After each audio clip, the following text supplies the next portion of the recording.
Hey, welcome back, everyone. It's been a long time since my last review. I did actually end up buying a whole bunch of Chinese watches, but yeah, maybe it was like the luck of the draw, but 30 to maybe even up to 50% of them, they felt like eventually something would go wrong, or I just didn't wear them enough to test it out properly. But the ones I did wear, yeah, like maybe after 3 months, they would break. So what got me back to doing this review is actually very excited to get these Chinese cases holding Japanese movements. So yeah, this is the NH34 GMT Master Steel Dive and Pagani design. And yeah, this will be sort of like a review rant and maybe just like an update on my Chinese watch collection. And also, I have like a special guest, the Chinese version of the GMT Master 2 homage from Pagani Design. And yeah, I actually have another black one that I'll compare. And yeah, maybe this is the thing. Like this black one here is running great, super accurate, high beat, 2,800 beats per hour. This is a champ. But this Chinese movement, the same thing.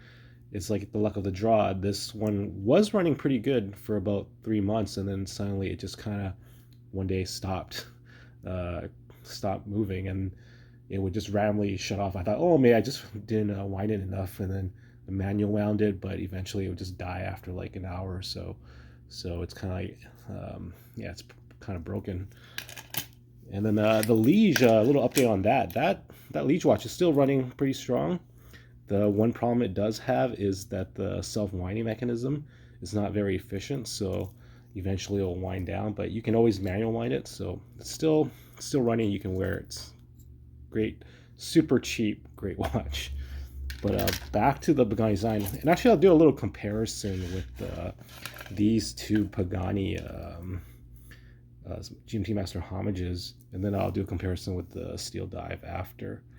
But the NH34 movement is kind of interesting because when I got the GMT Master Steel Dive first, and when I looked at the space between the crystal and the faceplate, I think that's called like the rehull. It it was very deep on the NH34 movement for the Steel Dive case, and I thought because actually the Steel Dive is a great diving watch. Whereas the Pagani designs are like 100 meters, the Steel Dive is actually 300 meters, and even has like a thicker case. So I just thought, oh, this must be some kind of like maybe like a thicker crystal for the diving capabilities. But actually, it turns out that the NH34 Pagani, which is also just 100 meters, has the same rehull thickness. So actually, the faceplate is deeper than this Pagani design Chinese movement. And actually, I think I prefer the Chinese movement, like if just pure looks and not based on like the quality of the movement.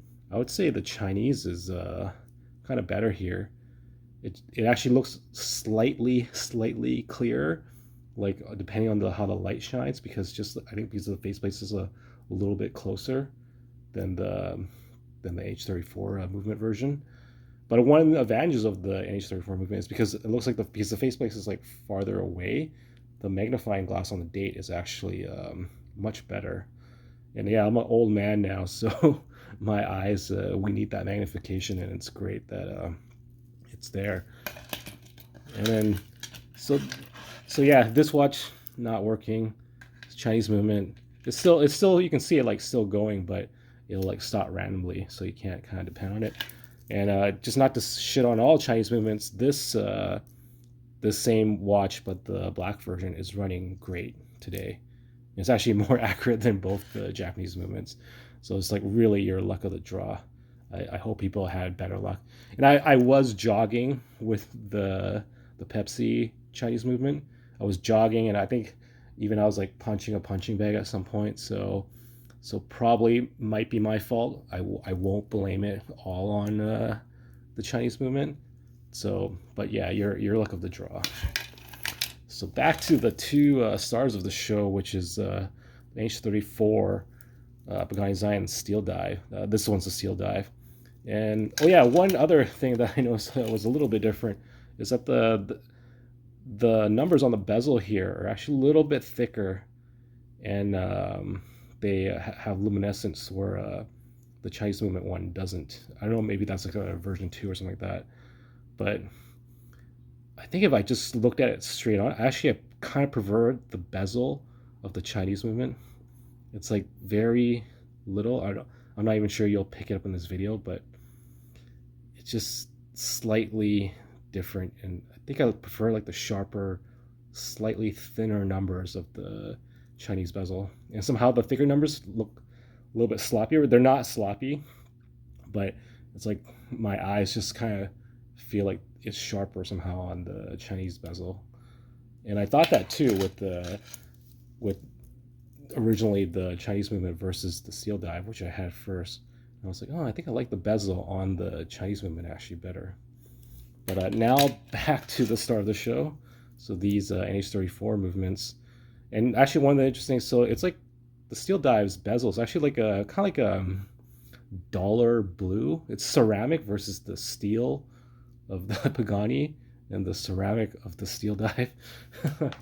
But yeah, so it's a little, it's weird because I kind of, at first I thought maybe I didn't like the ceramic doll look, and then the more you wear it, it has a nice like reflective shine, and I start to enjoy that kind of ceramic, little bit dollar blue in a red color. It's gonna be, this is like, if we're talking about visual looks, then it's gonna be subjective, so everyone's gonna have their own opinion. But yeah, I just yeah, I like this bezel the best, and then probably this second, and then the Pagani design this one last. But another interesting thing, which I was kind of shocked, was that like I'm not like shining a flashlight on these bezels and movement to see how the luminescent works, but if I just like wear it normally and then I turned off the light, actually the bezel on the Pagani actually seems to be much brighter and more visible than the steel dive, which is, I'm surprised because the steel dive has actually usually been pretty good with like luminescence, especially the Kermit one I have here. I'm just, so it's still good, by the way. It's still, I think you could probably really use as like a tool diving watch. But I was shocked that the bezel on the Pagani actually was the luminescence actually was seeming to last longer, or not longer but brighter anyways, than the steel dive. And I guess maybe a little difference. So yeah, steel dive's thicker. The bezel is ceramic, a little bit duller colors. The what else here?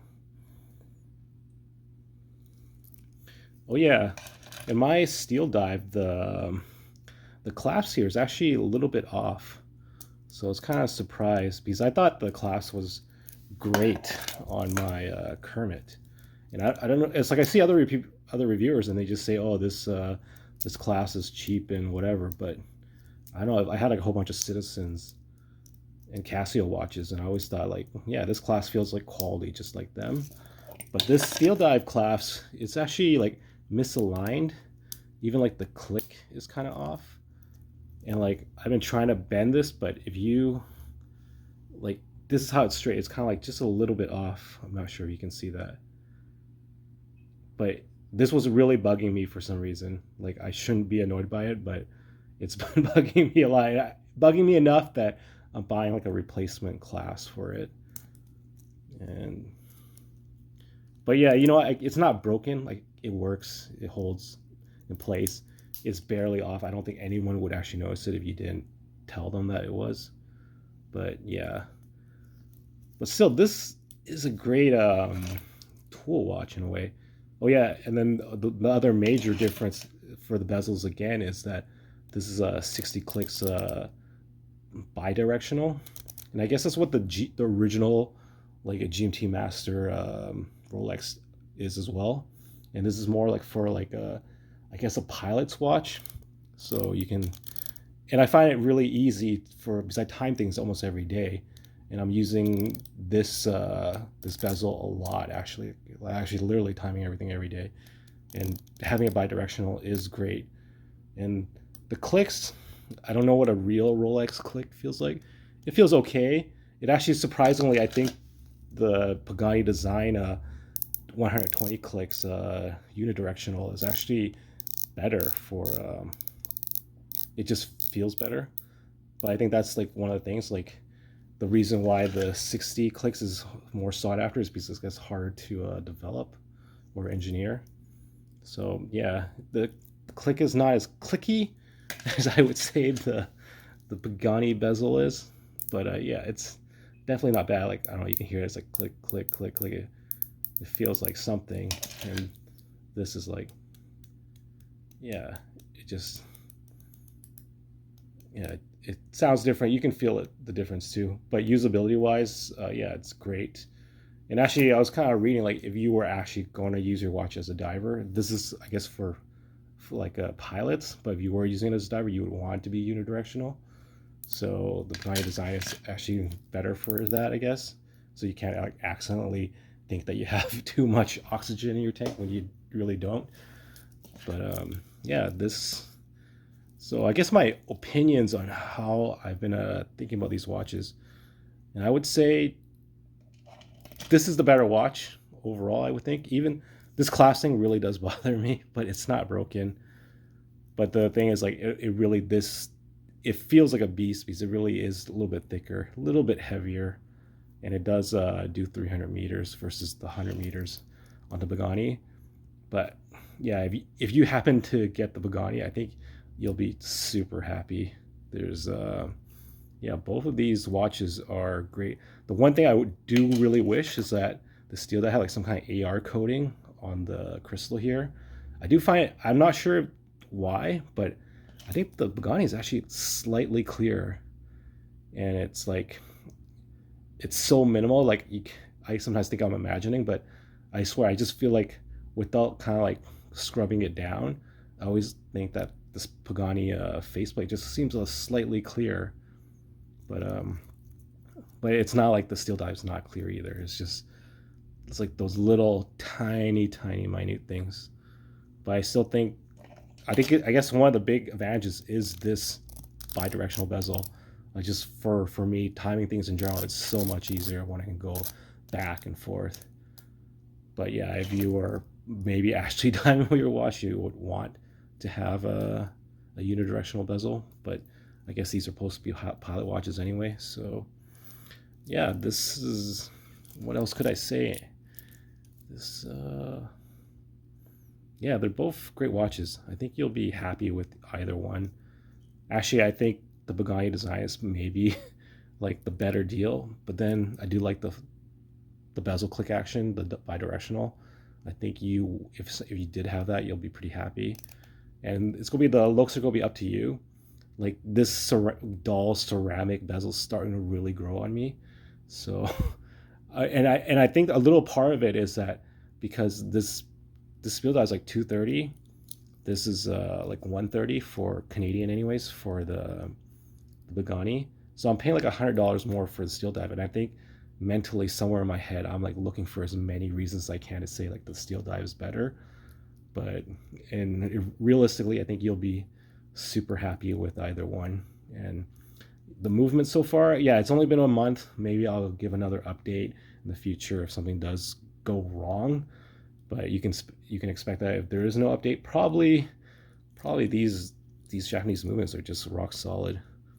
And yeah, they even when you're winding, like manually winding the NH34, you can feel like it just feels a little bit smoother than the Chinese watches. It's not like the Chinese watch is not smooth, but you can feel like there's something like maybe just like better oiled or something like that.